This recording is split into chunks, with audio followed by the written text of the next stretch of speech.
I still recall the tent meetings that I attended as a child in Northwest Arkansas. The impassioned evangelist would boldly pray for the sick, and the whole crowd would spontaneously erupt. What I witnessed in those meetings made an indelible mark on my life. Even in those troubling moments when I struggled in my faith, I could not deny what I had witnessed under the dangling lights of the canvas tabernacle. Later, as I entered into ministry, I longed to return to those moments. I read accounts of revivals and Holy Spirit encounters. And when I came across an old paperback in a secondhand bookshop, I purchased it, re-envisioning those wondrous experiences. This interest became even more pronounced after my pastor opened an expansive healing home to minister to the sick.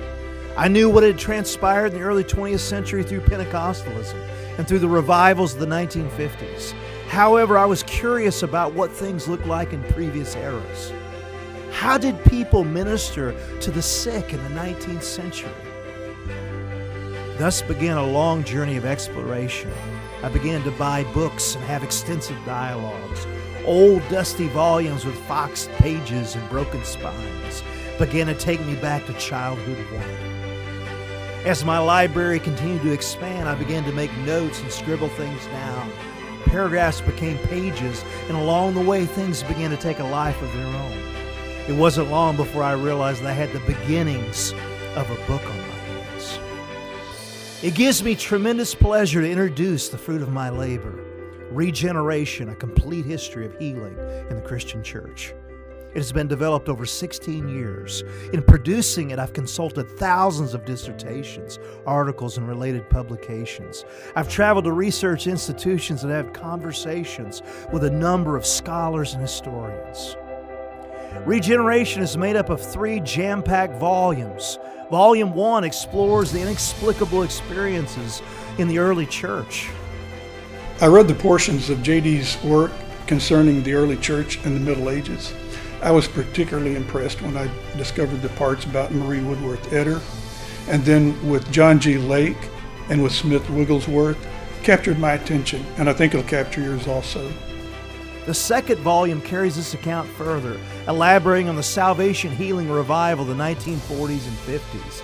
It has stories about evangelical and mainline traditions. It has insights about the charismatic renewal and modern revival movements. J.D. King's Regeneration is a great book for everyone, even people with the slightest interest in healing.